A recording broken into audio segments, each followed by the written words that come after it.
Subhanallah.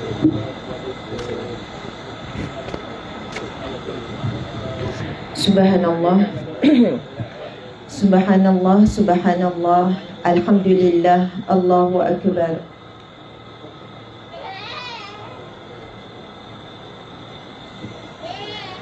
A'udzubillahi minasyaitonirrajim. Bismillahirrahmanirrahim. Assalamualaikum warahmatullahi wabarakatuh. Dah makan belum ni? Macam tak makan lagi. Macam tak makan lagi je ni. Sekali lagi saya bagi salam. Jawab dengan semangat ya, InsyaAllah. Bismillahirrahmanirrahim. Assalamualaikum warahmatullahi wabarakatuh.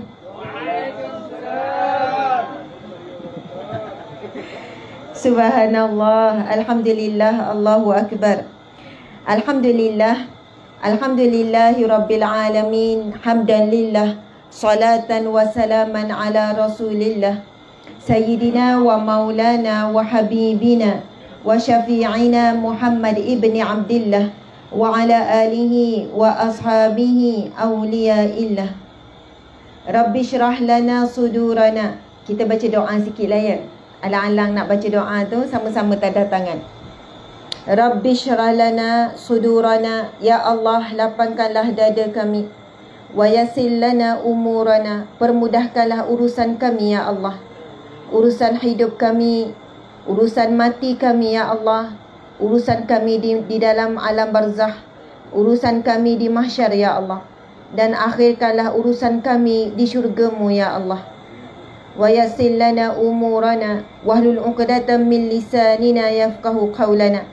Dan ya Allah, bukakanlah belenggu yang mengikat lidah kami agar mereka memahami apa yang kami perkatakan. Allahumma aftah alaina hikmataka. Ya Allah, bukakanlah bagi kami hikmah-Mu. Ya Allah, bukakanlah kami ya Allah kebijaksanaan-Mu kepada kami ya Allah. Berikanlah kami kekuatan untuk yakin bahawasanya setiap sesuatu ada hikmah yang tersembunyi. Ada hikmah yang Engkau bungkus daripada ujian itu ya Allah. Wansyur alaina min khazaini rahmatika ya arhamar rahimin. Ya Allah, limpahkanlah kepada kami ya Allah daripada sisi-Mu rahmat-Mu ya Allah. Ya Allah, ya Rahman, ya Rahim, yang Maha Pengasih, yang Maha Penyayang. Ya Allah, ya Afu, yang Maha Pemaaf. Ya Allah, ya Ghafar, yang Maha Pengampun. Ya Allah, ya Tawab, yang Maha menerima taubat. Pandanglah kami pada saat ini ya Allah dengan pandangan kemaafan, pandangan pengampunan-Mu terhadap kami ya Allah. Ya Allah, ya Rahman, ya Rahim, berikanlah ke dalam hati kami kekuatan untuk beriman yakin kepada janji-janji-Mu ya Allah, tentang syurga-Mu, tentang pahala-Mu ya Allah, tentang apa yang kami lakukan ini ya Allah adalah untuk mendapatkan ganjaran pahala pandangan-Mu ya Allah. Dan berikanlah ke dalam hati kami keyakinan terhadap bahawasanya neraka-Mu itu benar, catatan dosa itu benar ya Allah, agar kami kuat untuk menjaga lidah kami, untuk menjaga hati kami daripada penyakit-penyakit hati ya Allah, untuk menjaga seluruh anggota badan kami, mata, telinga, tangan, kaki dan semuanya ya Allah, daripada sesuatu yang Engkau benci, yang Engkau mungkar ya Allah. Ya Allah, ya Rahman, ya Rahim, ya Fattah, ya Alim, ya Jami', yang Maha mengumpulkan, yang Maha menemukan ya Allah. Engkau temukan kami pada pagi yang barakah ini di sini ya Allah, di dalam salah satu taman-taman syurga-Mu ya Allah, di dalam majlis ilmu ini ya Allah. Maka satukan dan temukanlah kami kembali di syurga-Mu ya Allah. Temukanlah kami dengan Nabi kami, Nabi Muhammad sallallahu alaihi wasallam. Ya Allah, pilihlah kami ya Allah untuk berada dan masuk ke syurga-Mu ya Allah bersama seluruh anggota keluarga kami ya Allah. Jadikanlah para lelaki, para suami yang hadir pada hari ini ya Allah, suami yang memimpin keluarga menuju ke redha-Mu, menuju pengampunan-Mu dan menuju ke syurga-Mu ya Allah. Jadikanlah para lelaki, suami yang hadir pada hari ini ya Allah, dan yang mendengar di mana-mana pun ya Allah, mereka yang melindungi ahli keluarga daripada api neraka-Mu ya Allah.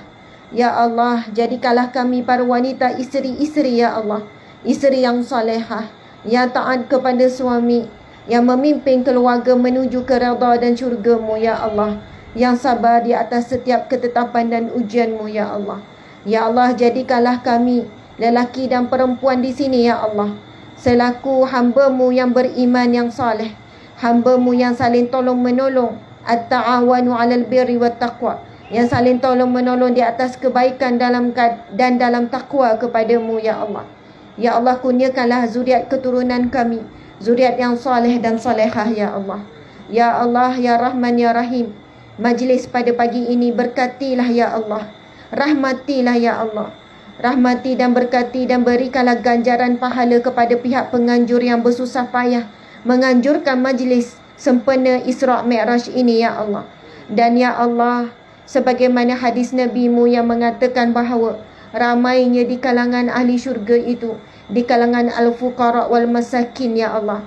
Maka ya Allah, pada pagi ini kami berkumpul untuk menyantuni di kalangan fakir miskin ya Allah, mereka yang memerlukan ya Allah. Dan bagaimana Islam memuliakan dan Nabi juga memuliakan ya Allah mereka yang sabar dan redha dalam ujian susah kehidupan, dalam kemiskinan ya Allah. Ya Allah, ya Rahman ya Rahim, jadikanlah majlis ini mendekatkan kami kepadamu, memahami tentang erti Isra' Mi'raj, memahami falsafah di sebaliknya ya Allah, dan kami menambah kecintaan kami kepadamu dan kepada Rasulullah sallallahu alaihi wasallam, dan menambah cinta kami terhadap akhirat, sehingga apapun ujian dunia ini kami mampu tepuh dengan kuat, dengan tenang ya Allah, kerana tujuan kami adalah redha-Mu, tujuan kami adalah syurga-Mu ya Allah. Ya Rabbana, ya Rabbana, wahai Tuhan kami ya Allah, Allahumma ja'alna min ahli jannatil firdaus bighairi hisab, bighairi azab. Wahai Tuhan kami ya Allah, golongkanlah kami, pilihlah kami di kalangan ahli syurga firdaus-Mu tanpa dihisab, tanpa diazab. Wala taj'alna min ahli nar, dan jauhlah kami daripada azab api neraka-Mu. Rabbana atina fid dunya hasanah wa fil akhirati hasanah wa qina azaban nar wa qina azabal qabri wa qina azabal mahsyar. Wa sallallahu ala sayyidina Muhammad wa ala alihi wa sahbihi wa sallam. Walhamdulillahi rabbil alamin. Amin ya rabbal alamin. Taqabbalallahu minkum minna wa minkum taqabbal ya karim. Subhanallah, alhamdulillah. Subhanallah, muslimin muslimat yang dirahmati Allah sekalian. Terlebih dahulu saya ingin mengucapkan jutaan terima kasih kepada pihak penganjur, iaitu antaranya pengerusi Madrasah As-Sakinah Taman Bukit Mutiara, Tuan Amron bin Dasimin. Tuan Amron bin Dasimin, subhanallah. Ini namanya Taman Bukit Mutiara ya, Masya Allah. Selaku pengerusi Madrasah As-Sakinah. Surau ni kita panggil nama Madrasah As-Sakinah. Subhanallah, dia sebenarnya satu surau kan. Jadi tuan juga pengerusi MPKK ataupun JKK tak, surau ni mewakili kampung jugalah kan, Masya Allah. Dan sebelah-sebelah ni orang kuat lah ya, Masya Allah. Walaupun nampak sudah kurang muda, tapi nampak kekuatan tu. Bukan tua kan, kita tak boleh sebut tua, cuma kurang muda ataupun terlebih muda. Subhanallah.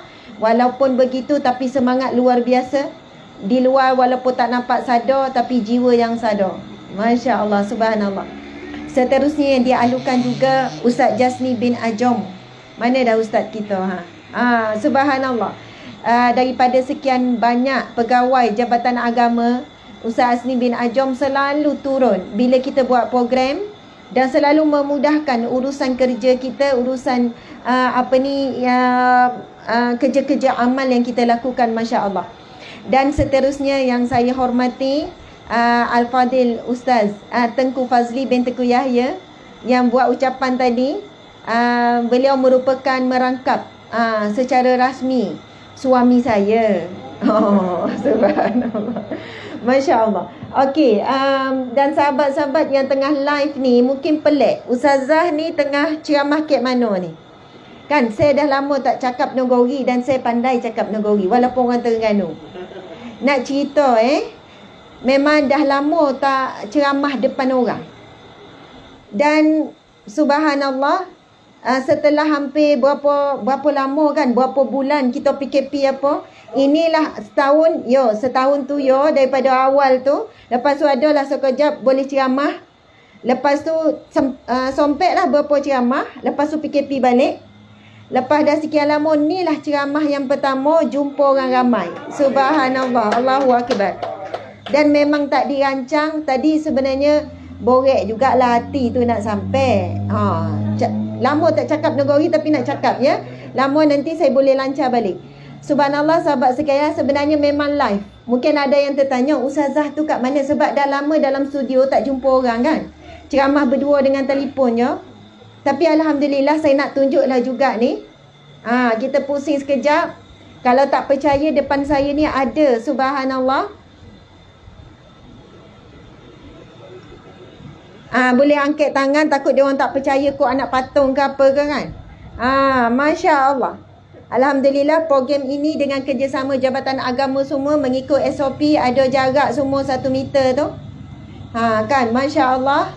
Kemudian kehadiran ni adalah kehadiran yang mengikuti SOP lah, tak boleh lebih berapa orang. Dan memang saya faham tak diwawarkan pun program ni. Kalau diwawarkan mungkin wallahualam berlebihan daripada jumlah yang ditetapkan.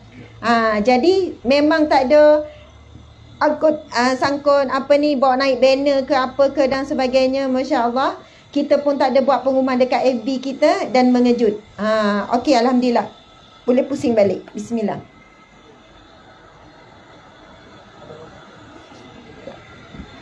Okey, Encik Tengku Fazil bin Tengku Yahya selaku pengerusi Sahabat Amal Care merangkap suami saya yang tercinta, yang saya lalu bersamalah dalam perjuangan ni. Daripada awal nikah lah kan, kita sama-sama berjuang. Masya Allah. Membina satu-satu sikit-sikit sampailah berada di sini. Masya Allah. Seterusnya kepada tim Sahabat Amal Care. Kita nampak tu ada Puan Farah Leong. Angkat tangan Puan Farah Leong. Subhanallah. Nampak elok sogai kan. Nampak kuat dia kan. Tapi Puan Farah Leong ni kanser. Pesakit kanser stage 4. Bukan dah sembuh, tengah lagi kemo. Minggu lepas ada kemo lagi. Bukan cerita orang kata kanser ni ada peringkat survivor. Survivor ni maksudnya doktor cakap saya kanser dah tak ada, boleh survive dah. Tunggulah setahun sekali buat check up. Tak. Puan Farah Leong stage 4, doktor tak bagi jaminan untuk sembuh. Cuma boleh bertahan saja berapa lama tempoh dan masih lagi dalam proses kemo. Tapi bila tengok dia macam tak ada apa-apa kan, kuat. Subhanallah. Kerana kuat semangat dia tu berjuang. Subhanallah, tepukan gemuruh lah, bolehlah kita bagi. Masya Allah. Subhanallah, Allahu Akbar. Kami Sahabat Amal Care memang belajar banyak semangat daripada Puan Farah Leong. Masya Allah. Kemudian kita ada di sana AJK yang ramai. Tim, terutamanya kita panggil tim Sahabat Amal Care dan juga tim kebajikan dan juga dakwah yang selalu buat kerja tanpa henti. Masya Allah, siang malam hujung minggu. Dan terima kasih juga pada Puan Pengerusi Majlis. Minta maaf tak sebut daripada awal. Masya Allah, Puan Pengerusi Majlis yang katanya berdoa tengok Ustazah tu kan.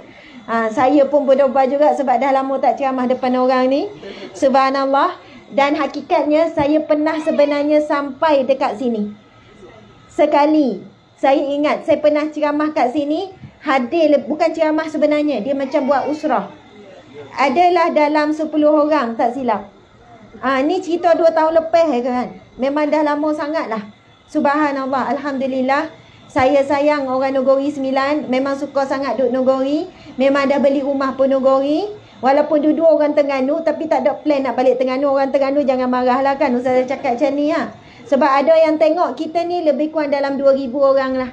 Campur. Tak tipu. Sungguh ni. Ada 2,000 lebih yang tengok live. Yang hadir ni dalam 20,000 kan. Adalah dalam 20,000. Jadi yang ada tengok live ni dalam 2,000. Gabung-gabung insya-Allah ramailah dapat manfaat. Kenapa saya boleh cakap Nogori Kyo jadi kan? Kyo makhraj tu betul tak? Betul lah juga kan? Tajwid lain lari sikit je. Makhraj tu ada kono lah. Subhanallah. Saya bertugas di Jabatan Agama Islam Negeri Sembilan sebelum ni sebagai pengundi cara rumah tangga. Dan memang yang datang mengadu orang Nogori, tak adalah orang luar main ngadu Nogori 9 kan. Jadi memang dah biasa bercakap dengan orang Nogori, akhirnya pandai. Anak-anak pun semua sekolah kat sini ada 7 orang anak. Masya Allah. Kita pun memang kira jadi orang Nogori. Anak pun lahir kat Nogori. Subhanallah. Jadi saya rasa bolehlah anggap saya sekarang pun orang Nogori 9. Subhanallah. Tak payah rasa ustazah ni orang luar, bukan orang Nogori kan. Yolah kan. Subhanallah. Alhamdulillah, muslimin-muslimat dimati Allah sekalian. Saya dijemput untuk menyampaikan ceramah Isra' Mi'raj yang kita akan sambut hari apa ni? Hari Khamis ini. Jatuh pada 27 Rejab. Kan 27 Rejab pada hari Khamis ni. Isra' Mi'raj. Subhanallah. Jadi inilah ceramah pertama saya Isra' Mi'raj bagi tahun ini. Memang permintaan online tu memang banyak. Tapi sebab tugasan sekarang banyak juga NGO, kita terpaksa banyak tolak. Saya tak tahu, mungkin ada yang gembira jumpa saya. Mungkin ada yang siapa lah ustazah ni kan. Tak kona dan sebagainya. Biasa orang perempuan kona, orang lelaki tak berapa kona kan. Orang lelaki dia kena ulama-ulama terkemuka lah. Kita ni ceramah banyaknya follower di kalangan wanita. Jadi biasa perempuan kona. Alhamdulillah. Jadi tajuk yang diberikan kepada saya iaitu berkenaan dengan Isra' Mi'raj. Muslimin, muslimat dimati Allah sekalian. Antara saya dengan tuan-puan sekalian tak ada beza, sama. Kita ada persamaan yang begitu banyak. Kita sama-sama hamba Allah. Kita sama-sama umat Nabi Muhammad sallallahu alaihi wasallam. Kita sama-sama ada kudrat yang sama. Akal fikiran, mata sama, tak ada lebih. Allah ciptakan kita sama. Subhanallah. Tetapi ada yang membezakan di antara kita. Yang mana Allah sebut di dalam Al-Quran. Bismillahirrahmanirrahim. Inna akramakum indallahi atqakum. Sesungguhnya, inna, Allah sebut dengan takkid, inna, sesungguhnya, akramakum indallah, yang paling mulia di sisi Allah, yang paling mulia di kalangan kamu, Allah kata di sisinya, adalah orang yang paling takwa kepada Allah Subhanahu wa ta'ala. Allahu Akbar. Dan kita tak tahu siapa di kalangan kita ni yang paling takwa. Dan orang yang paling takwa itulah orang yang paling mulia. Kadang-kadang ada orang tak ada nama, tak ada siapa kena pun dia. Kan dia orang biasa-biasa je. Dia pun orang susah, orang miskin. Selalu terima bantuan dan sebagainya. Tetapi rupanya dia paling takwa dengan Allah. Maka dia paling mulia. Dan mungkin orang yang berceramah tu, share lah kan. Ceramah kan main berdoga-doga kan. Ceramah tu bersungguh-sungguh. Cakap pasal Isra' Mi'raj, cakap pasal akhirat. Tapi kalau saya bukan orang yang takwa kepada Allah, Allah pun tak pandang saya. Malaikat pun tak pandang saya. Para malaikat pun tak kena pun siapa saya. Sebab itu, apapun kedudukan kita sekarang, kita lihat adakah dengan kedudukan yang Allah beri meningkatkan takwa kita kepada Allah Subhanahu wa ta'ala. Ada orang susah, ada orang sentiasa terima bantuan. Orang pun kadang-kadang menuduh dia malas, tak nak bekerja dan sebagainya. Tapi bila waktu tengah malam dia bangun bertahajud memuji Allah Subhanahu wa ta'ala. Dan dia banyak berzikir mengingati Allah. Dan dia tidak pernah mengeluh ataupun menyalahkan Allah di atas ujian kesusahan hidupnya. Subhanallah, Allahu Akbar. Dan dia yakin dengan setiap satu yang dia baca di dalam Al-Quran. Dia yakin tentang kewujudan syurga, kewujudan api neraka dan sebagainya. Dia jaga aurat dia. Dia jaga tanggungjawab dia. Dia cuba jadi suami yang terbaik. Sebab dia tahu, mungkin orang lain tak tahu dia jadi suami yang terbaik.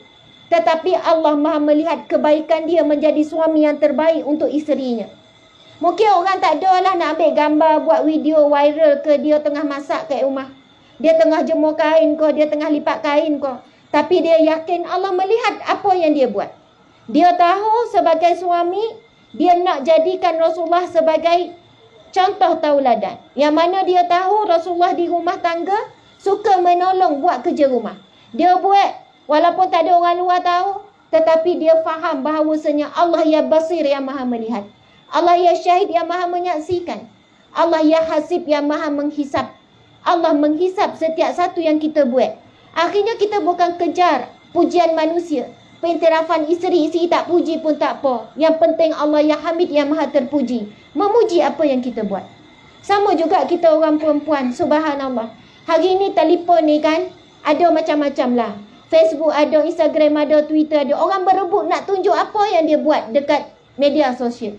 Soalannya kalau dapat pujian manusia, bahagialah dia. Tetapi di sana masih ramai manusia yang tidak mengejar pujian-pujian peiktirafan manusia. Dia gigih jadi isteri yang baik. Dia gigih buat kerja rumah walaupun tak ada apa-apa anugerah pun. Anugerah suri rumah terbaik kau, kan? Tapi kok suami dia kan penyayang, bagilah anugerah. Yang abang nak bagi ni anugerah isteri terbaik pada awak ni. Kenapa bang? Ada banyak lagi kau isteri lain. Kan tiba-tiba dapat anugerah tu kan. Confuse juga. Tak adalah. Awak lah satu-satunya isteri saya. Dan bagi saya awak lah terbaik. Yo kau bang. Yo. Saya kombang macam ni terbaik. Yo. Tak kisah awak kombang kau apa. Saya dah berkodut macam ni terbaik. Yo. Kadang saya naik tinggi suara ke awak terbaik. Yo, awak tinggi suara sebab awak ponek. Betul tak ponek? Sebab awak ponek, sebab awak penat, awak tinggi suara. Kadang saya malah masak terbaik juga. Yo, malah tu memang sifat manusia.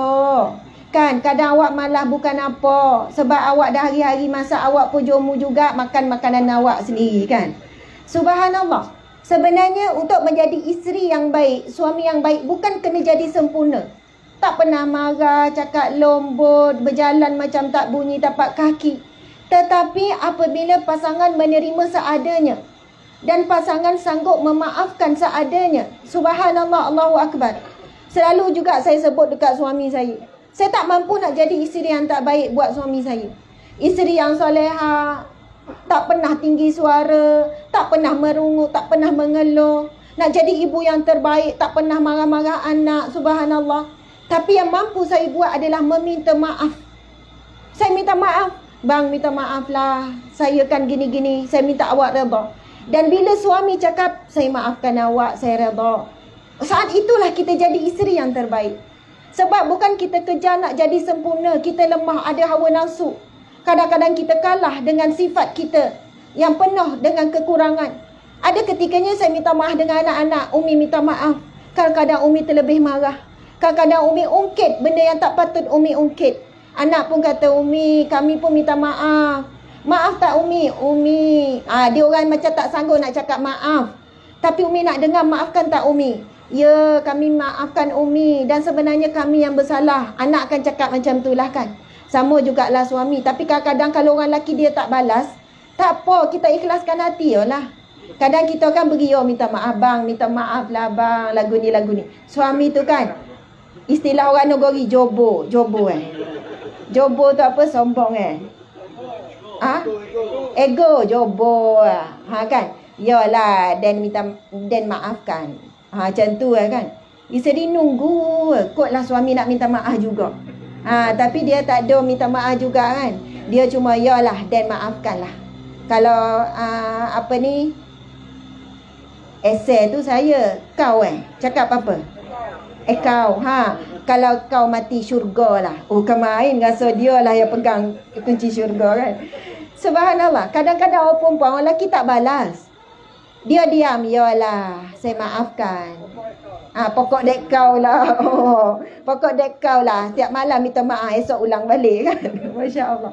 Subhanallah. Kadang-kadang memang orang lelaki dia berat mulut nak cakap, yalah, saya pun minta maaf juga. Ayat tu kadang payah nak keluar. Tapi dalam hati tu nak cakap. Subhanallah. Jadi orang perempuan, janganlah pula kita, awak tak nak minta maaf kau? Kan? Awak ni tak nak minta maaf, awak pun banyak dosa kan dengan saya. Tiba-tiba. Subhanallah, kadang-kadang dalam kita meminta maaf, kita pun kena belajar ikhlas kan. Walaupun suami tak minta maaf, tapi kita maafkanlah juga. Yang panggil suami tu kan, ke panggil apa? Yang saya minta maaf dan saya pun maafkan awak. Langsung cakap macam tu. Lagilah tak ada kecewa apa-apa kan. Tak ada nak ungkit-ungkit siapa banyak salah, siapa patut minta maaf. Masya Allah, Allahu Akbar. Subhanallah, Allahu Akbar. Itulah mukadimah, belum masuk tajuk ceramah lagi. Mukadimahnya adalah kita semua ini sama. Yang membezakan kita adalah takwa. Kita semua ada kelemahan, kekurangan. Tapi yang membezakan kalau kita ni kuat meminta maaf. Dan bila orang yang kita buat salah memaafkan, insya-Allah ketika itu kita menjadi hamba Allah yang baik, pasangan yang baik. Masya Allah, alhamdulillah. Okey, saya minum air Milo sikit. Sebenarnya tak sempat sarapan. Bismillah.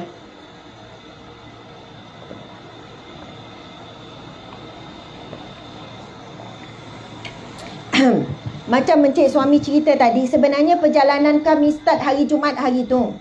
Bertolak ke Kedah hari Jumaat sampai dalam pukul 12 malam. Lepas tu saya tengok berita pasal isteri kena tembak tu kan dengan suami. Malam tu juga saya nulis-nulis habis pukul 3 pagi. Saya kalau dah menulis tu memang khusyuk, nak kata macam mana, memang fokus. Pukul 3 pagi siap, saya pun post. Lepas tu esok bangun awal pagi start program. Pergi jumpa Asnah dan sebagainya, 2 hari dekat Kedah. Hari Ahad bertolak balik.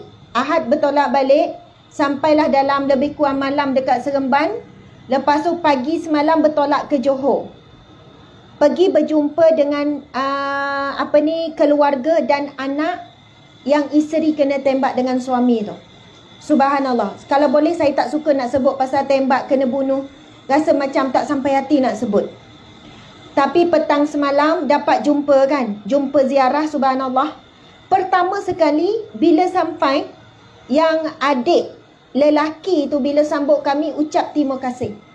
Dia kata, Ustazah terima kasih sebab Ustazah tulis pasal arwah. Saya pun ingat balik malam tu masa saya tulis pada Jumaat malam tu, saya sangat penat sebenarnya. Saya sampai ke Kedah hari tu dalam keadaan saya sakit tak sihat. Dan hampir tak jadi nak pergi Kedah sebab saya tak boleh gerakkan sebelah badan saya belah kiri.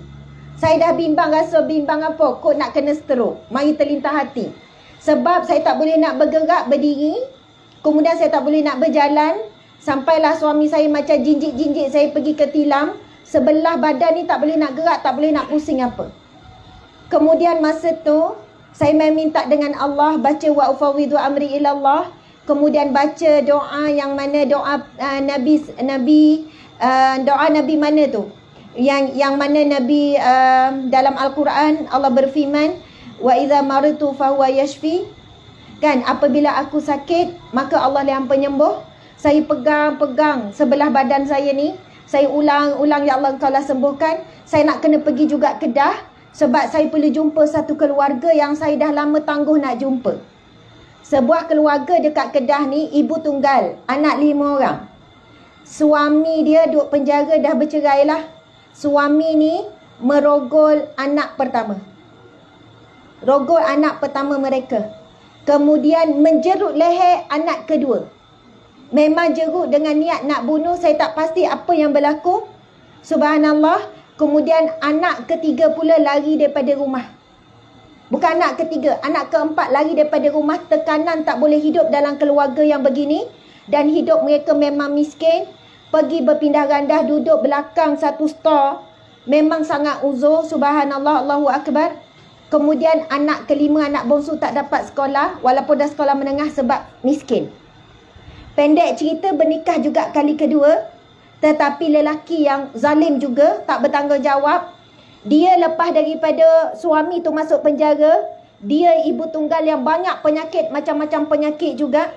Dia sakit daripada remaja. Sakit tu terbawa-bawa untuk menyara 5 orang anak dengan berniaga macam-macam. Bernikah kali kedua. Rupanya orang lelaki tu nak ambil kesempatan. Halau dia selai sepinggang keluar daripada rumah. Semua barang-barang perabot yang diusahakan sekian lama, semua yang bekas suami yang kedua tu ambil. Keluarlah mereka merempat ke mana-mana. Dan cerita ini cerita yang benar. Sebab daripada pihak ketiga yang saya percaya, akhirnya bila saya pergi jumpa, saya tengok sendiri depan mata. Kemudian apa yang kami buat, kita cari segera rumah untuk mereka sewa. Sebab rumah tinggal sekarang rumah yang sangat teruk. Anak keempat lari daripada rumah, remaja perempuan umur belasan tahun. Tak boleh terima hidup susah begitu. Allahu Akbar. Lepas tu kita terus carikan dia motor. Sebab mereka memang tak ada kenderaan. Lepas tu teruslah buat apa-apa. Anak yang kelima tu terus cari baju sekolah apa. Dan daftarkan ke sekolah. Tuan-puan yang dirahmati Allah sekalian. Kalau kita fikir kita berada di tempat wanita ni. Dengan hidup susah, miskin. Lebih jauh susah daripada hidup kita sekarang. Betul atau tidak? Dengan anak pertama dirogol. Dengan anak kedua dijeruk. Anak kedua sakit. Saya tak dapat jumpa.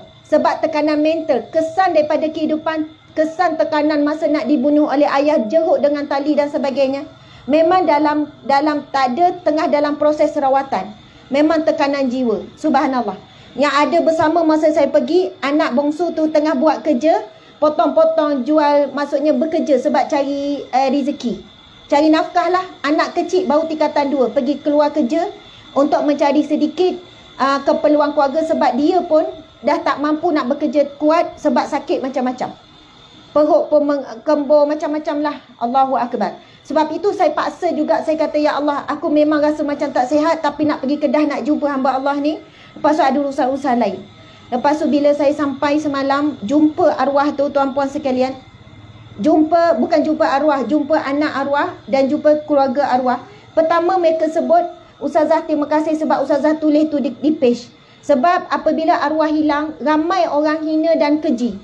Kata arwah ni pergi ikut laki lain, tinggal suami dengan anak-anak. Macam-macam berita buruk tentang arwah ni. Dan Alhamdulillah, masa Ustazah tulis tu, esok tu semakin jenis baru orang faham apa yang berlaku. Dan sebenarnya, saya yakin kenapa saya sakit, duduk dalam kereta keras, tak boleh nak bergerak. Sampailah ke Kedah, pukul 10-11 malam, hamba Allah cari tukang urut untuk supaya saya boleh bergerak kiri kanan. Alhamdulillah bolehlah bergerak sikit. Dalam keadaan sukar tu saya tulis juga. Rupanya doa arwah. Supaya arwah ni dah lah mati dalam keadaan sedemikian. Supaya adalah situasi yang mana orang bersihkan. Orang jernihkan keadaan. Saya kata patutlah malam tu walaupun saya sakit dan saya sangat penat. Tapi Allah beri saya kuat untuk terus menulis sambil menangis. Pukul 3 pagi saya post. Dia kata Alhamdulillah, Subhanallah. Bila pergi semalam tuan-puan sekalian, keluarga arwah ni sangat positif, sangat tenang. Dan mereka tak ada cerita keburukan pun pasal suami yang tembak tu, tak ada. Dan saya nampak anak tu, Masya Allah, anak lelaki, seorang 4 tahun, seorang 3 tahun. Sangat baik, sangat tenang. Dan ahli keluarga kata, Ustazah, mereka ni, anak ni macam faham. Macam faham apa yang berlaku. Dan tak ada memberontak. Dia panggil mak dia tu bonda-bonda. Masya Allah. Tak ada minta nak mak, nak bonda, tidak. Tenang je. Cuma bila ditanya, dia jawab, bonda pergi kerja. Dan ada ketika dia jawab, bonda ke syurga. Subhanallah. Dan anak umur 4 tahun, budak kecil umur 4 tahun, saya bayang anak saya. Dia kata, Ustazah, yang anak kecil ni, yang umur 4 tahun ni, sekali-sekala minta nak mengaji. Sebab selalu bonda ajar ngaji. Nak kata bagusnya budak ni. Yang 3 tahun pun, elok duduk, perangai semua elok. Saya kata Allahu Akbar. Ibu dia ni, ibu yang baik. Yang didik anak dengan kasih sayang. Dan didik anak dengan agama. Masya Allah. Subhanallah. Kalau siapa yang sempat tengok FB, dia boleh tengok. Bagaimana mak dia tu, kan, masa hari lahir. Beberapa hari, bulan 1 hari tu sambut hari lahir anak sulung. Jadi boleh dengar suara ibu tu dan sebagainya. Masya Allah. Dan bila berlaku keadaan seperti ini, tuan-puan yang dirahmati Allah sekalian, kita ambil pengajaran. Kita ambil pengajaran. Bukan kita nak maki hamun. Tak ada guna pun kita nak maki hamun dan sebagainya. Bahkan keluarga tu sendiri tak tunjuk rasa dendam pada suami yang saya bercakap ni, adik arwah sendiri. Ada 4 orang adik. Mereka tak ada tunjuk kebencian ke apa. Bahkan mereka boleh sebut, mudah-mudahan dia bertaubat. Mudah-mudahan Allah terima taubat. Dan mungkin dia buat dalam keadaan di luar kawalan. Masya Allah. Dan mereka sebut, anak-anak ni tak boleh benci ayah dia. Walaupun ayah dia dah buat macam tu dekat mak, tetap ayah tu adalah anak bapa kandung anak-anak ni. Subhanallah. Tak ada mereka fikir tak nak jumpakan dengan ayah. Bahkan masa ayah tu minta nak jumpa anak, Masya Allah, mereka bawa jumpa ayah tu dekat tahanan polis. Kemudian yang kecil tu sebab manja dengan ayah, terus peluk. Sebab berapa hari tak jumpa ayah, rindu dekat ayah dan sebagainya. Kemudian cuma anak sulung lah. Sebab lebih manja dengan mak, tak nak jumpa ayah masa jumpa tu. Subhanallah. Allahu Akbar. Masya Allah, muslimin-muslimat dirahmati Allah sekalian. Tujuan saya bercerita beberapa kisah ni, bukan saja-saja kosong. Ambilkan pengajaran, ambil kekuatan. Kalau kita rasa hidup kita susah, hidup kita sedih, suami kita begini-begini ya, anak kita macam ni ya, isteri kita macam ni ya. Bila dengarlah masalah-masalah, ujian-ujian orang lain, kita mula rasa ujian kita ni sangatlah ringan. Yang kurangnya adalah sabar yang kurang, syukur yang kurang. Sebab syukur kurang, sabar kurang, bersangka baik kurang, itu yang rasa ujian yang tak berapa berat, jadi rasa berat sangat. Dan saya jumpa di luar sana ramai yang sangat susah, dahlah susah, sakit, bertambah-tambah susah, ujian pula bertimpa-timpa, tapi masih lagi senyum, masih lagi mampu mengucapkan syukur kepada Allah Subhanahu Wa Taala. Allahu Akbar, subhanallah. Okey. Itu mukadimah yang kedua. Tuan Haji. InsyaAllah saya pun tak boleh lama sebab jam 11. Sekarang pukul berapa ya? 10.30. Jam 11 pun saya ada temu janji lain. Sehabis program ni saya pun mungkin tak sempat nak makan bersama. Saya terus bergerak sebab temu janji tu awal dulu datang sebelum program ni baru saya tahu semalam. Masya Allah. Okey, subhanallah. Sekarang kita nak sentuh sikit bab Isra' Mi'raj. Boleh dengar lagi tak ceramah ni? Boleh ya? Memang nampak macam panas sikit kan? Tengah hari dah ni. Masya Allah. Mudah-mudahan setiap titik peluh yang menitik tu akan jadi saksi di mahsyar kelak. Amin. Yang mana peluh yang menitik ini jatuh menitik di majlis ilmu. Subhanallah. Sahabat-sahabat, tuan-puan, muslimin-muslimat sekalian. Memang dah lama pun tak ada ceramah macam ni kan? Betul kan? Jadi tak apalah lebih masa sikit kan? Bila sebut pasal taman syurga Allah, ini bukan gelaran yang diberikan oleh siapa-siapa, bukan manusia. Ini gelaran diberikan oleh Allah melalui wahyu Nabi Muhammad sallallahu alaihi wasallam. Nabi bersabda, "Iza marartum bi riyadil jannah farta'u." Bila kamu nampak taman syurga Allah, maka singgah. Lalu sahabat bertanya, "Fama riyadil jannah?" Di mana taman syurga? Lalu Nabi menjawab, "Hilaku zikri." Iaitu majlis zikir, majlis ilmu. Subhanallah. Jadi mudah-mudahan majlis kita pada pagi ini Allah angkat sebagai salah satu taman syurga Allah Subhanahu Wa Taala. Dan insya-Allah siapa yang dipilih hari ini hadir. Kita juga akan dipilih oleh Allah untuk masuk ke taman syurganya yang sebenar di akhirat kelak. Amin ya rabbal alamin. Okey, subhanallah, ada lebih kurang dalam 2,400, campur ni ada lebih kurang 3,000 orang sekarang yang sedang menonton sama. Mungkin ada yang fikir Ustazah ni live dekat mana ataupun Ustazah di live balik. Memang saya berada di berhadapan. Ini bukan real live. Ini memang betul-betul sebenarnya bahagian media kena selalu ada dekat sini seorang ya. Subhanallah. Sebenarnya di hadapan saya memang ada audiens, masya-Allah, dalam mengikut SOP dan sebagainya. Okey. Nanti tengok-tengok dulu sekitar, lepas tu baru pusing pada Ustazah. Subhanallah.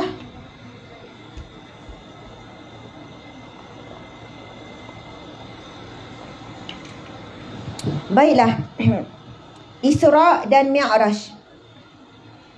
Tiap tahun kita dengar ceramah pasal Isra' Mi'raj. Tapi kadang-kadang bila ditanya Isra' tu apa, Mi'raj tu apa pun kita tak boleh jawab. Ada yang hidup dah 50 tahun. Kan? Tuan-tuan Haji kat depan ni dah 50 tahun lebih dah hidup kan? Kau tak nak ngaku kan? Ada yang hidup dah lebih 50 tahun. Ada yang dah lebih 40 tahun. Subhanallah. Kalau yang hidup 50 tahun, mungkin dah 40 kali dah. 40 tahun dah dengar ceramah tentang Isra' Mi'raj. Dan sampailah hari ni kadang-kadang tiap kali dengar tu lah, setiap kali baru rasa macam baru dengar. Masya Allah. Dan ajaibnya bila kita cerita pasal bab-bab Isra' Mi'raj, apa lagi? Cerita-cerita berkenaan dalam Islam ni lah. Peristiwa hijrah, kita tak pernah rasa boring. Betul tak? Tak rasa boring. Kau dah rasa macam tiap tahun dengar. Tak ada cerita lain. Kan Nabi dibawa oleh burak, sekian-sekian tak. Itu di antara mukjizat. Yang mana cerita-cerita daripada Al-Quran, cerita daripada hadis Nabi, dan cerita yang melibatkan Nabi kita, kita tak rasa boring, kita tak rasa jemu. Dan yang peliknya, tiap tahun pun lupa. Bila dengar, baru ingat balik. Memang eloklah Allah buat kita lupa tu kan. Subhanallah. Okey, pusing balik dek. Masya Allah. Jadi saya pun kita nak murajaah sikit, lebih kurang dalam 20 minit tak lama ni. Isra' maksudnya adalah perjalanan Rasulullah sallallahu alaihi wasallam. Daripada mana Isra' ni? Perjalanan Rasulullah sallallahu alaihi wasallam daripada, rasa kena ke depan sikit sebab bila tepi tu dia ni. Kamu ke depan lagi. Kalau tak dia macam sipi sangat. Ha, ya, macam tu.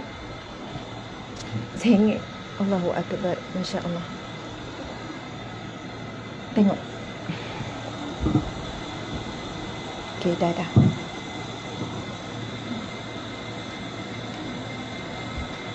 Okey, dah. Okey, barulah kau tak nampak CP tu kan orang tengah live ni. Okey, baiklah. Isra adalah perjalanan Nabi SAW. Nak sebut perjalanan ataupun istilah lebih tepat adalah Nabi SAW diperjalankan oleh Allah. Diperjalankan oleh Allah Subhanahu Wa Taala daripada mana? Daripada Mekah ke ni pun takut nak jawab ni kan, kok silap. Kau seromban kau. Daripada Mekah ke mana? Ke Madinah? Ke Baitul Maqdis. Ke Masjidil Aqsa di Baitul Maqdis, di Palestin lah. Okey. Isra adalah Nabi SAW diperjalankan oleh Allah Subhanahu Wa Taala daripada Mekah. Kan Isra Mi'raj berlaku sebelum hijrah. Jadi bila berlaku sebelum hijrah, maksudnya bergerak daripada Mekah. Kalau peristiwa yang berlaku selepas hijrah, Nabi dah duduk di Madinah.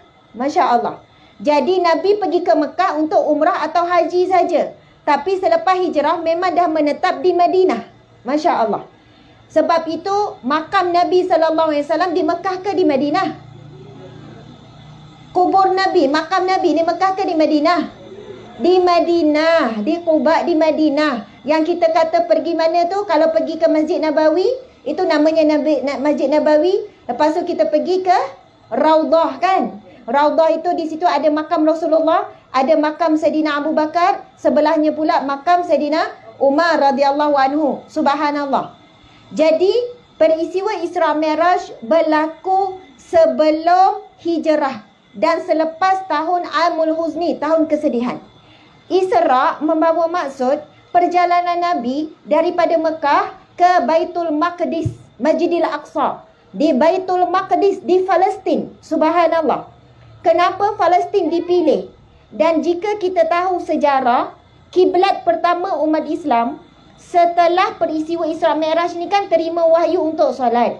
Dan kiblat yang pertama adalah menghadap Baitul Maqdis sebelum ditukar kiblat kepada menghadap Kaabah. Itu ada sirah, ada sejarahnya. Subhanallah. Baitul Maqdis Palestin adalah bumi yang paling ramai, antara yang paling ramai turunnya perutusan Nabi SAW, para Nabi. Subhanallah. Okey, apabila kita sebut Isra, kita kena bayang perjalanan daripada bumi ke bumi. Daripada Mekah ke Masjidil Aqsa di Palestin. Subhanallah. Kemudian Mi'raj. Mi'raj pula membawa maksud perjalanan daripada bumi ke langit. Iaitu daripada Masjidil Aqsa di Palestin ke Sidratul Muntaha. Melempasi 7 langit. Dan setiap langit adanya para malaikat, setiap langit adanya para nabi. Subhanallah. Melepasi 7 langit ke Sidratul Muntaha, bertemu langsung dengan Allah Subhanahu Wa Taala, bukan dengan roh tetapi dengan fizikal. Walaupun di sana ada yang mengatakan Rasul bertemu dengan roh, Rasul tidur kemudian roh diperjalankan, tidak. Ini dinafikan oleh para alim ulama. Memang Allah perjalankan Rasulullah SAW dengan roh, dengan akal fikiran yang sedar dan juga dengan fizikal. Subhanallah. Muslimin muslimat yang dirahmati Allah sekalian, ada 3 masjid. Dalam peristiwa ini ia melibatkan 3 masjid. Dalam perjalanan Rasulullah menuju ke Mekah, ke Masjidil Aqsa di Palestin, Rasulullah singgah juga di Madinah. Subhanallah, ada beberapa tempat persinggahan. Dan kalau kita faham, umat Islam wajib memelihara 3 masjid. Masjid apa? Masjidil Haram di Mekah. Masjidil Haram, tempat ada Kaabah tu. Siapa yang dah pergi Mekah kat sini angkat tangan? Siapa dah pergi pernah umrah haji? Angkat tangan tinggi sikit. Angkat tangan. Subhanallah. adalah dalam 1, 2, 3. Okey, jatuhkan. Daripada ramai-ramai ni, Masya Allah, Subhanallah, saya tengok kalaulah ada dalam 67 orang, dalam tak sampai 10 orang dah pernah pergi Mekah, pergi Madinah. Jadi bila saya bercerita, saya akan cerita detail supaya boleh nampak gambaran. Orang yang pernah pergi mungkin nampak. Orang tak pernah pergi pun tertukar lagi. Mekah, Masjidil Haram kat mana, Masjidil Nabawi dekat mana, betul kan? Kita umat Islam berkewajipan untuk menjaga 3 masjid. Pertama, Masjidil Haram, iaitu di Mekah, tempat adanya Kaabah, itu namanya Masjidil Haram. Masjidil Haram, tempat adanya Kaabah ini ada mengatakan pertama kali di kamu duduk sebelah sini ya. Jadi bila duduk tengah, Ustazah menjolok-jolok pula kan, nak tengok audiens, subhanallah. Okey. Jadi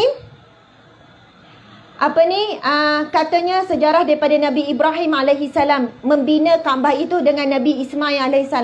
Tapi menurut para sejarah pun, sejarah yang lain mengatakan Nabi sebelum tu lagi yang membina. Masya Allah. Jadi di situ masjid yang pertama. Masjid yang kedua wajib umat Islam jaga, pertahankan sampai kiamat adalah Masjid Nabawi, terletak di Madinah. Masya Allah. Dan masjid yang ketiga umat Islam perlu jaga adalah Masjidil Aqsa di Palestin. Saya nak tanya tuan-puan sekalian, Masjidil Haram dengan Masjidil Nabawi siapa jaga sekarang? Di bawah siapa? Ustazah jawab je lah Ustazah, kan? Masjidil Haram yang ada Kaabah tu siapa jaga sekarang? Arab Saudi lah, kan? Kerajaan Arab Saudi. Okey, Masjid Nabawi siapa jaga? Samalah juga kerajaan Arab Saudi juga di bawah Saudi lah. Subhanallah. Kerajaan Arab Saudi mewakili kita umat Islam seluruh dunia untuk menjaga 2 masjid tu. Apa peranan kita umat Islam yang duduk di Malaysia ni? Kita memberi sumbangan kepada kerajaan Arab Saudi sebagai wakil kita menjaga 2 masjid ni. Apa sumbangan kita? Yang kita pergi umrah, yang kita pergi haji, yang kita bayar sekian-sekian, semua tu seluruh umat Islam bila nak masuk ke Masjidil Haram, Masjidil Nabawi, semua tu ada bayaran-bayaran. Itulah bentuk infak kita, yang mana sebagai bentuk kita membantu kerajaan Arab Saudi, walaupun mereka tu dah kaya raya dan sebagainya, dan bentuk kekayaan mereka pun daripada seluruh sumbangan umat Islam yang pergi melakukan ibadah umrah dan haji. Subhanallah. Namun Masjidil Aqsa sekarang di bawah siapa? Israel. Di bawah kawasan Yahudi Israel. Di bawah kawalan mereka dengan askar dan sebagainya. Kita nak pergi pula, bukan macam tempat kita, padahal masjid kita. Dan dikatakan mereka sedang, memang dah buat lama pun, menggali di bawah tu, ruang di bawah Masjid Aqsa tu dah kosong, dah banyak kosong. Tiba masa akan diruntuhkan, wallahu alam. Dan mungkin, dan perkara itu benar-benar akan berlaku sebagai tanda akhir zaman. Sebab itu apa yang kita perlu buat untuk mempertahankan Masjidil Aqsa?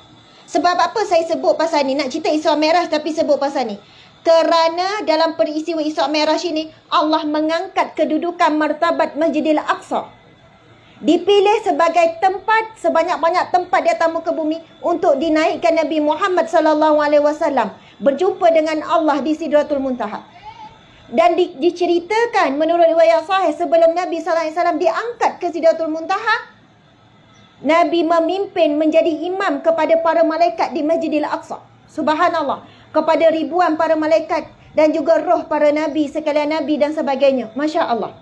Tapi hari ini kita tahu Masjidil Aqsa berada di bawah kekuasaan musuh utama umat Islam, iaitu Yahudi. Dan apa peranan kita? Adakah kita kata tak boleh nak buat apa? Sebab itu kita perlu meneruskan infak kita, tuan-puan yang dirahmati Allah sekalian. Infak. Bila ada pergerakan ataupun aktivis atau NGO yang mempertahankan Palestin. Dan ramai juga orang salah faham. Orang kata, kenapalah penduduk Gaza tu sengaja-ngaja nak duduk dekat perbatasan tu. Kan? Dah tahu situ bahaya, pindahlah kawasan yang selamat. Saya baca tulisan ni, saya dengar ada orang Islam yang sebut begini. Kalau siapa yang pernah pergi Palestin, memang orang tahu ada di kawasan setengah Palestin aman. Bahkan mereka boleh belajar, sekolah macam biasa. Mereka boleh kerja macam biasa. Yang selalu diperangi ataupun diserang adalah Gaza. Gaza ni sepadan dengan wilayah Israel. Dan kita tak iktiraf pun Israel itu bukan tanah, itu tanah Palestin. Israel yang rampas dengan secara kejam. Jadi, dan kenapa penduduk Gaza tetap memilih untuk berada di sempadan wilayah Israel tu? Sedangkan mereka boleh berpindah ke kawasan yang lebih selamat. Tapi saya membaca dan saya mendengar apa kata-kata penduduk Gaza. Kami adalah benteng akhir umat Islam untuk mempertahankan Masjidil Aqsa. Sebab kalau kita tengok, macam tinggi pula Ustazah ceramah hari ni kan? Boleh ya? Seronok tak? Boleh dengar cerita macam ni? Boleh ya? Kalau kita tengok peta sebenarnya tuan-puan sekalian, asalnya ialah Masjidil Aqsa tu, tempat kita semua wilayah tu adalah Palestin. Kemudian datang Israel, dia ada sejarahnya sekian-sekian. Menghalau, merampas rumah. Bayangkan macam ni. Sekarang kan ada rumah masing-masing kat sini kan. Tiba-tiba ada orang datang rumah kita. Lepas tu halau. Keluar engkau. Keluar. Kita kata, ni rumah saya. Kenapa saya kena keluar? Dengan senapan, dengan apa. Kau keluar. Kau tak aku tembak. Kau keluar. Bayangkan kalau kita dah duduk bertahun dalam rumah kita. Tiba-tiba datanglah orang dengan senapan, dengan itu, dengan gini-gini. Suruh kita keluar selai sepinggan. Kita pun menangilah, tak ini rumah aku, ini amak, kenapa aku kena keluar? Sampailah kena tembak ketua keluarga apa semua. Sampai kena sekian-sekian, akhirnya keluar, bawa selai sepinggan. Semua benda tak boleh keluar. Begitulah sejarah bermula bagaimana umat Islam Palestin dihalau keluar daripada rumah, daripada tanah, daripada kebun mereka, tempat mereka mencari rezeki dan sebagainya. Dan setelah dizalimi, diperangi, dibunuh dengan pelbagai bentuk kejaman, mereka pun beransur-ansur keluar sikit. Berundur. Dan yang bertahan sampai hari ini adalah sempadan Gaza. Walaupun anak mereka dicolek tak jumpa, suami mereka dibunuh, mereka tetap tidak berundur. Dan mereka mengatakan, biarlah kami menjadi benteng akhir umat Islam untuk menjaga Masjidil Aqsa. Kalaulah mereka berundur, lagi jauh jarak kita dengan Masjidil Aqsa. Lagi payah kita nak pergi ke Masjidil Aqsa tu. Lagi payah. Sebab itu sekarang umat Islam boleh ziarah lagi kalau tak ada PKP ni. Tapi dengan macam-macam peraturan dan sebagainya. Dan apa kata-kata ibu-ibu di Gaza? Ibu-ibu di Gaza menyebutkan, kami tidak akan berhenti mengandung dan melahirkan anak-anak Gaza. Sedangkan mereka menangisi kematian anak-anak mereka. Kerana anak-anak inilah yang akan bangkit dan menyambung berterusan perjuangan kami mempertahankan bumi ini, tanah ini. Masya Allah. Sebab itu bila kita dengar ada pihak-pihak yang mencari sumbangan, kan kami tak buat, tapi ada NGO dan sebagainya. Supaya besok di hadapan Allah bila Allah tanya, apa yang kamu buat untuk mempertahankan Masjidil Aqsa di Palestin? Ya Allah, aku berdoa kepadamu ya Allah, supaya Masjidil Aqsa kembali kepada kita. Dan aku menyumbang RM1 pun, Allah akan lihat kalau itulah kemampuan kita. Tapi jangan kita tak buat apa-apa langsung. Tak rasa apa-apa langsung. Masjidil Haram, Masjidil Nabawi, ya, dalam genggaman umat Islam lagi. Tetapi Masjidil Aqsa kita boleh lihat apa yang berlaku. Sebab itu peristiwa Isra' Mi'raj sebenarnya membangkitkan semangat kita mencintai masjid-masjid, tempat sujud umat Islam antara yang pertama. Bukan umat Islam saja, umat-umat Nabi yang terdahulu juga. Subhanallah, Allahu Akbar. Muslimin, muslimat yang dirahmati Allah sekalian. Bila kita baca peristiwa Isra' Mi'raj, kita akan pergi murajaah sikit firman Allah Subhanahu Wa Taala surah Al-Isra' ayat yang pertama. Saya baca, tuan-puan ikut boleh? Boleh ya? Okey. Bismillahirrahmanirrahim. Subhanallazi asra bi'abdihi lailan minal masjidil haram ilal masjidil aqsa alladzi barakna haulahu linuriyahu min ayatina innahu huwas sami'ul basir. Sadaqallahul azim. Subhanallah, saya nak ulang juga lagi sekali. Saya harap semua baca. Tuan-puan sekalian, bila kita baca ni, kita sedang menyebut dua nama masjid. Bayangkan Allah sebut Masjidil Haram dan Masjidil Aqsa. Allah dengan kalamullah yang mulia, Allah menyebut dua masjid ini. Masya Allah. Dan saya nak minta sekali lagi baca tu. Subhanallah, mudah-mudahan ada perbezaan kita sambut. Sebelum ini Isra' Mi'raj kita dengar je, tapi kali ni kita baca sendiri ayat yang berkenaan dengan Isra' Mi'raj. Subhanallah. Okay, sekali lagi ya. Bismillahirrahmanirrahim. Subhanallazi asra bi'abdihi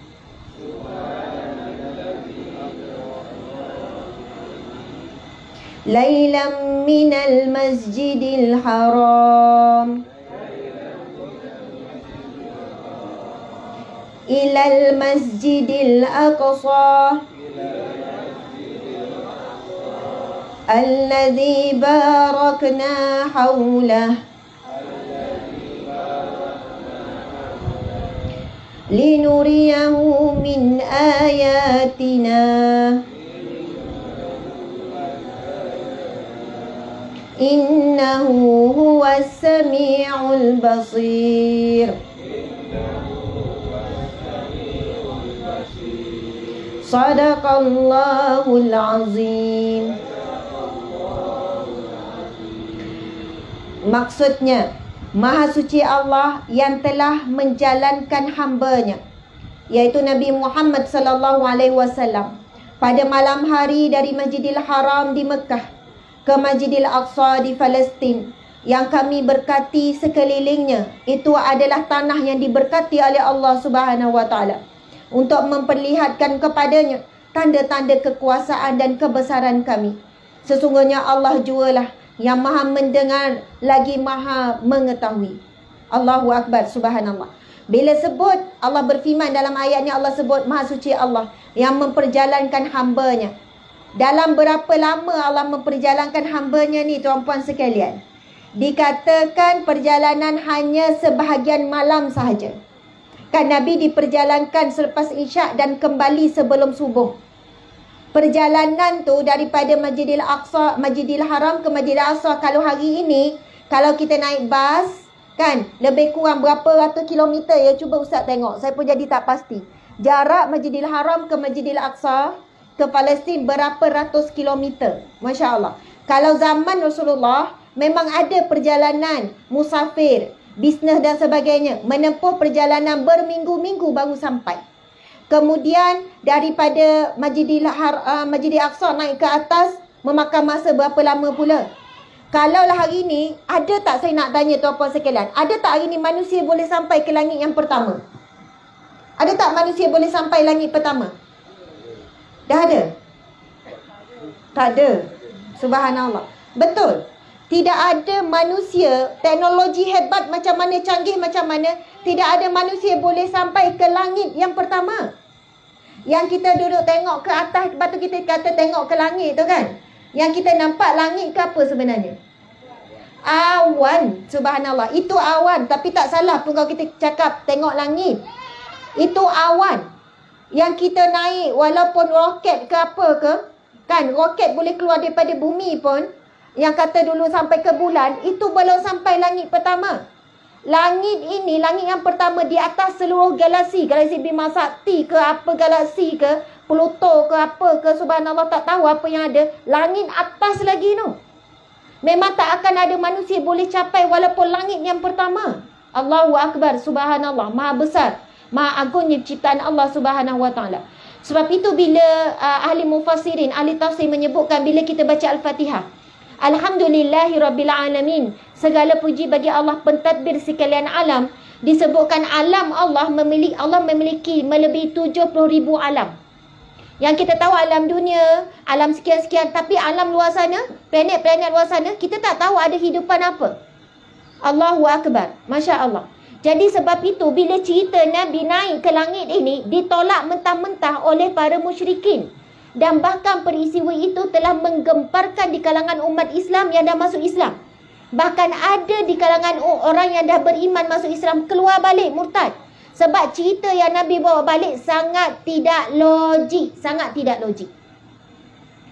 Allahu Akbar. Kita pun tak pasti kalau kita hidup zaman tu nak terima satu cerita seorang manusia biasa. Dia kata malam tadi aku pergi ke Palestin. Kemudian aku naik ke langit. Kalau kita berada di zaman tersebut pun belum tentu kita rasa, ya betul, boleh percaya. Cerita yang sangat di luar akal fikiran. Tetapi orang yang pertama yang membenarkan kita tahu, Sayyidina Abu Bakar radhiyallahu anhu. Bahkan Sayyidina Abu Bakar kata, sekiranya Muhammad menceritakan perjalanannya lebih jauh daripada itu ataupun sesuatu yang lebih pelik daripada itu, aku tetap percaya. Bayangkan ya, apabila Rasulullah sallallahu alaihi wasallam pulang, kan Rasulullah berada di Kaabah macam termenung. Bukanlah macam termenung, macam berfikir-fikir apa yang berlaku. Lalu datanglah, saya lupa, Abu Jahal ataupun Abu Lahab. Abu Jahal ataupun Abu Lahab, dua tu. Lalu bertanya, wahai Muhammad, kenapa kamu seperti berfikir macam tu lah? Tanya, kenapa, apa gerangan kamu, kenapa kamu macam termenung? Ceritalah padaku. Lalu Nabi Muhammad bercerita apa yang berlaku kepadanya. Pada malam tadi perjalanan pergi sekian. Lalu apa yang dibuat oleh Abu Jahal dan Abu Lahab ni? Saya lupa antara dua orang ni. Dia terus mengumpulkan penduduk Mekah. Kumpul ramai-ramai. Datang, kumpul di satu tempat. Sebab dia kata, kumpul semua sebab nak dengar cerita Muhammad. Muhammad ada cerita baru. Sebab apa Abu Jahal ataupun Abu Lahab ni kumpul? Sebab dia dapat satu cerita nak mempelekehkan lagi Nabi Muhammad. Satu cerita, dia nak kumpul ramai-ramai orang, nak kata hebatnya perancangan Allah. Rasulullah tak perlu susah payah nak kumpulkan manusia. Nak bercerita apa yang berlaku ni. Nak sampaikan wahyu yang baru ni, diterima oleh Allah ni, daripada Allah ni. Masya Allah. Nabi Muhammad tak perlu buat announcement, nak kumpul-kumpul. Yang mengumpulkan manusia adalah musuh. Iaitu Abu Jahal ataupun Abu Lahab. Antara dua ni. Cuba kamu cari. Abu Lahab ataupun Abu Jahal. Kalau Ustazah Kongkyu tu terus tolong carilah ya. Subhanallah. Antara dua ni. Lepas tu bila Nabi bercerita, ada sebahagian menambah kekuatan keimanan. Ada yang masuk Islam. Sebab Nabi terus bagi contoh. Nabi bagi bukti. Bila ditanya apa bukti yang kamu perkatakan wahai Muhammad. Nabi kata dalam perjalanan aku pula aku melihat ada satu kabilah. Dan insya-Allah dalam beberapa minit lagi, beberapa jam ataupun beberapa ketika lagi, kabilah itu akan masuk ke gerbang Mekah ni. Sebab ketika aku dalam perjalanan pulang melantai, aku nampak kabilah itu sedang menuju. Masing-masing menunggu. Tunggu, betul tak apa Muhammad cakap ni? Betul tak apa Muhammad cakap ni? Dia nampak ada satu kabilah sedang menuju ke Mekah ni. Kalau zaman sekarang memang boleh je kan share location apa semua. Zaman tu mana tahu siapa yang nak datang apa semua. Mana ada perhubungan. Mereka tunggu dengan debaran untuk membenarkan kata Nabi Muhammad sallallahu alaihi wasallam. Akhirnya nampak kabilah tu masuk. Abu Jahal. Abu Jahal yang mengumpulkan. Akhirnya perancangan Abu Jahal untuk mempersendakan Nabi Muhammad gagal. Daripada mereka kumpulkan orang untuk mentertawakan Nabi Muhammad, akhirnya semakin ramai yang memasuk Islam. Makin ramai yang memeluk agama Islam, makin ramai yang mengucapkan syahadah. Allahu Akbar, subhanallah. Okey, muslimin muslimat yang mati Allah sekalian. Saya ni macam tadi kan kena berhenti dah sebab hampir dah pukul 11. Cuma nak bagi satu gambaran lah. Masya Allah. Okey, jarak Masjidil Aqsa dengan Masjidil Haram adalah 1756 km. Subhanallah. 1756 km jauh. Jadi bila Nabi bercerita yang Nabi bergerak dalam satu malam saja, memang di luar batasan akal fikiran. Okey, contohnya macam ni. Saya ada helikopter. Contoh, bukan ada sungguh. Kan terkejut pula Ustazah ada helikopter. Kan. Tapi kawan kami ada yang kami kenal ada helikopter. Contohlah Ustazah Asma kan sampai masa berceramah pun naik helikopter. Sebab nak jimat masa, lepas tu sibuk sangat, lepas tu ada orang sponsor, mana tahu kan. Jadi amin, subhanallah. Kejap je boleh sampai. Ceramah dekat Kota Baru, sejam boleh sampai. Kejap sini pula. Kejap pergi Sabah, kejap Sarawak, naik helikopter. Amin, subhanallah. Lepas tu kan, saya nak pergi ceramah, contoh daripada Seremban, nak pergilah ke Kelantan, jemputan Kelantan. Kalau naik helikopter, perjalanan lebih kurang 1 jam je. Kalau naik kereta lebih kurang 8 jam. Kan? Jadi, saya pun naiklah helikopter. Tanpa saya sedar, adalah seekor semut. Dia masuk dalam poket baju saya. Dia ikut juga. Sampailah saya dekat mana? Dekat Kelantan, saya pun ceramah-ceramah. Lepas tu saya naik pula helikopter, pergi pula ceramah kat Terengganu. Singgah Terengganu pula ceramah petang. Lepas tu saya balik mula Seremban, baliklah ke rumah saya, semut tu pun keluarlah daripada poket. Jumpa kawan yang duduk kat rumah sama-sama. Semut tu pun cerita. Tadi aku pergi Kelantan. Lepas Kelantan aku pergi Terengganu. Lepas pergi Terengganu aku balik semula. Agak-agak apa kawan semut cakap? Memang tak percaya kau penipu. Kita ni semut. Pembongak kau ni pembongak. Kita ni semut. Kalau nak habis gaung rumah ni pun 1 hari baru dapat. Ni kau nak pergi Kelantan. Kelantan tu jauh. Kau pergi macam mana? Aku tak pergi. Aku diperjalankan oleh Ustazah Asma tu pergi ceramah. Aku masuk dalam poket dia. Dan dia tak nipu, betul kan? Subhanallah. Sebab itu bila itu contoh untuk kita mudah faham. Logik akal fikiran memang tak logik semut tu pergi ke Kelantan, pergi ke Terengganu dalam 1 hari, pagi pergi petang balik. Memang semut lain kata dia pembongak lah kan. Tapi subhanallah peristiwa Isra' Mi'raj ini masya-Allah bukan Rasulullah yang berjalan, bukan Rasulullah yang bergerak, tetapi Rasulullah sallallahu alaihi wasallam diperjalankan oleh Allah dalam 1 malam. Perjalanan yang sangat luar biasa untuk menerima satu wahyu yang luar biasa, iaitu wahyu salat, tuan-puan yang dirahmati Allah sekalian. Wahyu puasa, wahyu tutup aurat, wahyu zakat, wahyu lain-lain, semua melalui perantaraan malaikat Jibril alaihi salam.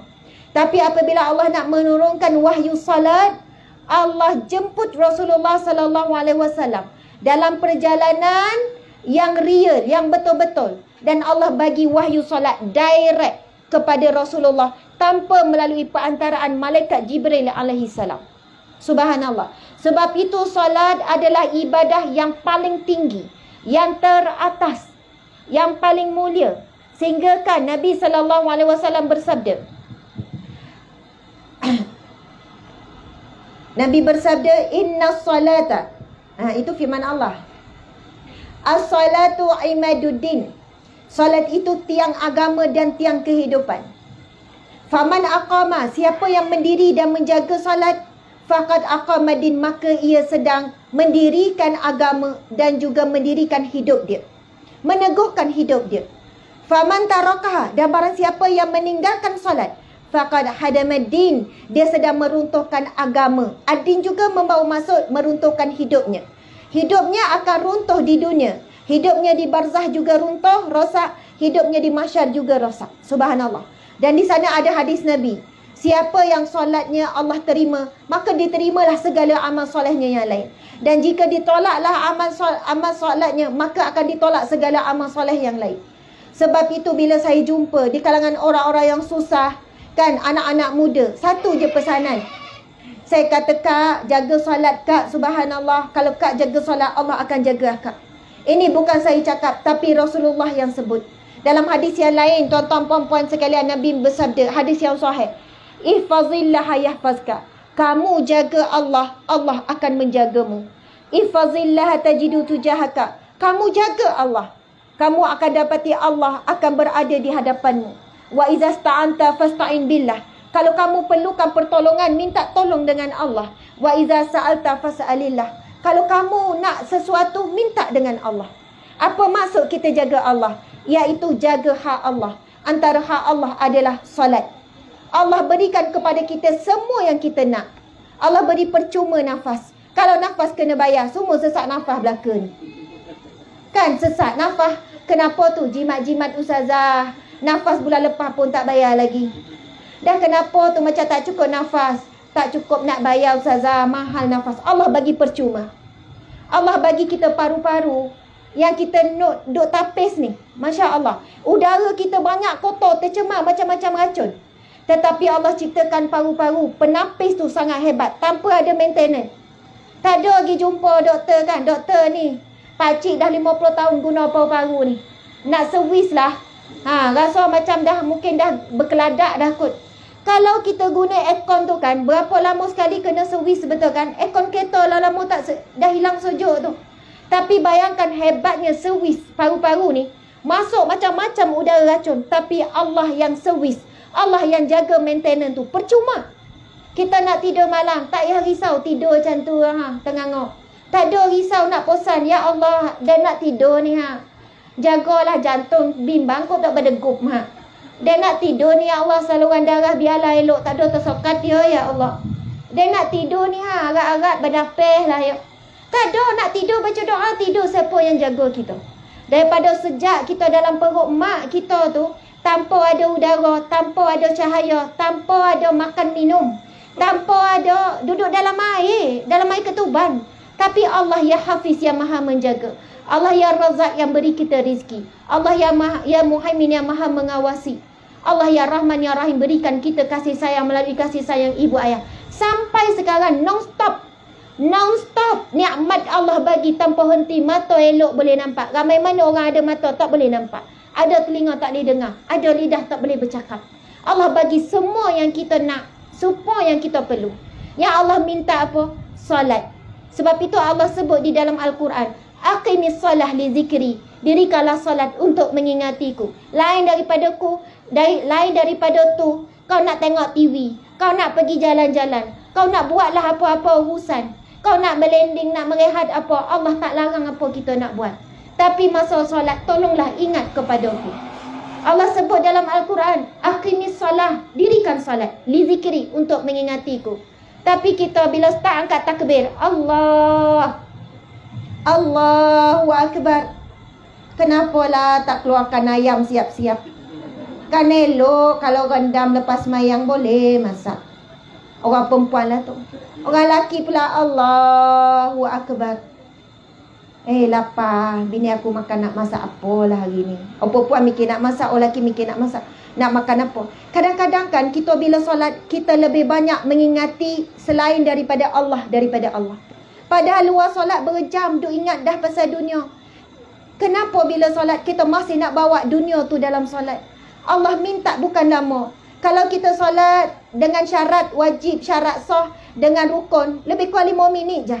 Subhanallah, tuan-puan dan mati Allah sekalian. Sebagai kesimpulan ceramah Isra' Mi'raj kita pada hari ini, kita faham betapa hebat dan besarnya perjalanan Rasulullah untuk menerima satu wahyu yang namanya wahyu salat. Maka apa yang patut kita buat selepas ini adalah berterusan belajar tentang solat. Kita bukan hanya kena belajar solat dengan betul, tapi belajarlah bagaimana nak solat dengan betul-betul. Kalau belajar solat dengan betul, cuma belajarlah bab apa yang membatalkan rukun. Tetapi rupanya tak cukup dengan itu. Kita kena belajar bagaimana nak betul-betul solat. Bagaimana nak solat dengan khusyuk. Bagaimana nak solat dengan tenang. Kalau saya tasmik lah yang datang hari ni kan. Tasmik bacaan at-tahiyat dengan terjemahan. Agak-agak berapa orang yang lopeh? Oh, semua tak lopeh. Saya tasmik pula Al-Fatihah dengan terjemahan. Lepas tu Allahu Akbar kabira, doa iftitah dengan terjemahan. Doa kunut dengan terjemahan. Ataupun saya tasmik Rabbi fili warhamni wajubuni warfa'ni warzuqni wahdini wa'afini wa'afini wa'fu'ani. Tasmik yang tu dengan terjemahan.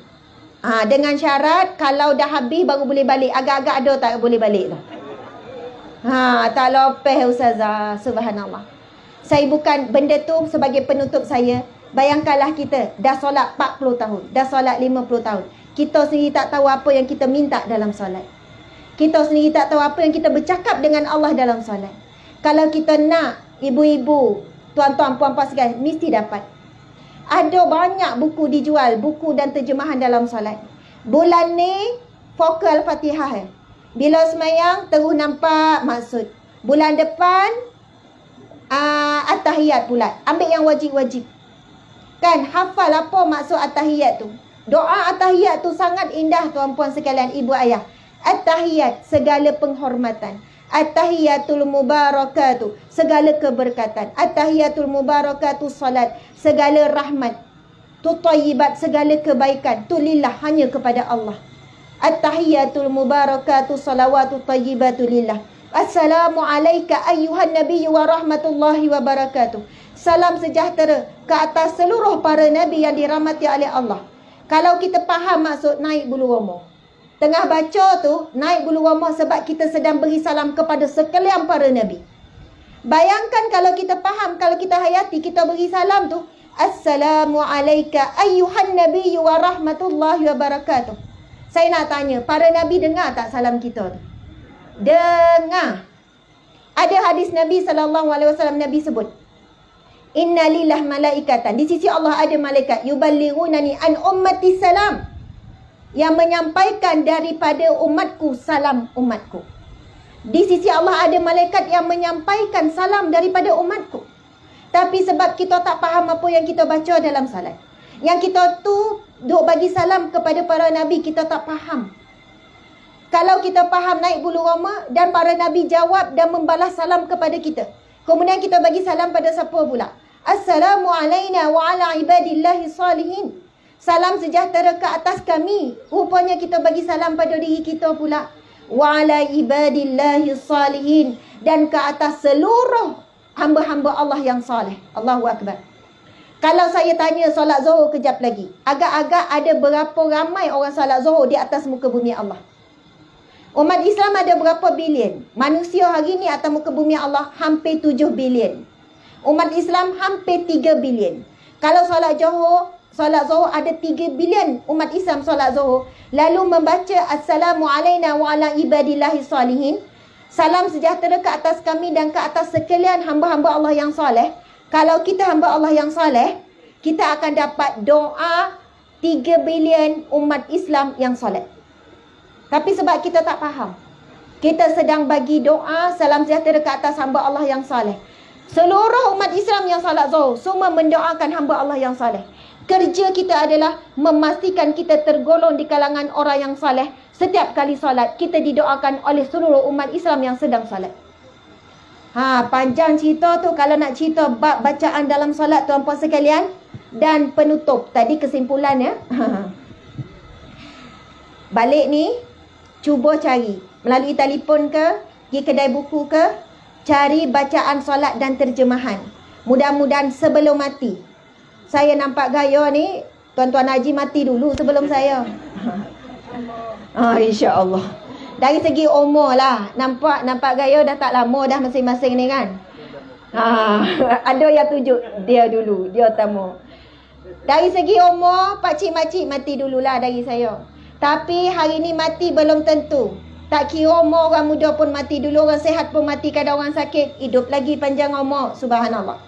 Jadi tolonglah, kalau boleh sebelum mati, biarlah kita sampai tahap solat kita ni berkualiti. Kalau rumah dah upgrade, kereta dah upgrade, baju dah upgrade, smart kan main, telefon dah upgrade, solat takkan tak nak upgrade. Hari-hari solat, dah 20 tahun, 30 tahun solat. Berapa lama lagi kita perlukan masa untuk faham bacaan dalam solat? Imam Ghazali letak syarat yang pertama. Untuk dapat solat yang khusyuk, solat yang tenang, solat yang diterima oleh Allah, antaranya adalah memahami bacaan dalam solat. Baru kita faham kita cakap apa dengan Allah dalam solat. Subhanallah, Allahu Akbar. Mohon maaf salah dan silap. Terima kasih. Saya ni dah kelaparan, dah menggigil sebab tak makan kan. Itu yang dah tersasul-sasul, dah perkataan ujung-ujung tu minta maaf ya. Saya sayang semua kerana Allah, kerana Rasulullah SAW. Mohon maaf, salah dan silap, terkasar bahasa dan sebagainya. Terima kasih kepada semua yang hadir. Masya Allah, orang kampung yang dijemput istimewa atas apa sebab pun. Masya Allah. Ni saya nampak ada anak perempuan ni kan elok. Masya Allah. Subhanallah. Anak perempuan ni, subhanallah, anak puan. Ya. Adakah dia anak yang istimewa? Subhanallah, anak yang istimewa. Sebenarnya saya nampak daripada tadi tu kan, kita boleh nampak kalau anak yang istimewa, Masya Allah. Dan saya rasa sangat kagum sebab walaupun yang anak istimewa, dia boleh duduk diam. Dia boleh elok. Ini menunjukkan kesabaran ibu dia dalam mendidik. Bagaimana hebatnya dia boleh didik anak tu walaupun dia istimewa, tapi boleh sabar, boleh tenang dalam keadaan situasi panas macam ni dan sebagainya. Masya Allah. Jadi kepada mereka yang ada anak-anak yang istimewa, kita tahu mereka ini adalah anak yang confirm syurga, yang dijamin syurga sebab mereka tak ada dosa. Dan seolahnya anak-anak seperti ini adalah laluan untuk ibu ayah ke syurga. Sebab ibu ayah ni sedang jaga anak syurga ni. Subhanallah. Sebab itu ujian mereka pun sangat luar biasa. Kalau orang lain dibesarkan anak dengan membayangkan esok anak ni boleh nolong kita, anak boleh buat sesuatu. Tapi ibu-ibu bapa yang macam ni, dia besarkan anak istimewa dengan tak ada harapan dan fikir bahawa anak ni esok boleh beri sesuatu, tak ada. Dan mereka membesarkan anak ini semata-mata amanah daripada Allah. Dan yang mereka duk fikir lepas esok kok meninggal siapa nak jaga anak ni. Tu je biasa ibu ayah yang istimewa ni duk fikir macam tu. Tapi Alhamdulillah kita tengok hari ni tak ada anak istimewa yang melarat. Sebab apa? Mereka ini dijaga oleh Allah. Setelah ibu ayah meninggal, mesti ada orang lain pula yang akan mengambil alih untuk membesar dan menjaga mereka. Masya Allah, Alhamdulillah. Sekian daripada saya. Wabillahi taufiq wal hidayah. Assalamualaikum warahmatullahi wabarakatuh.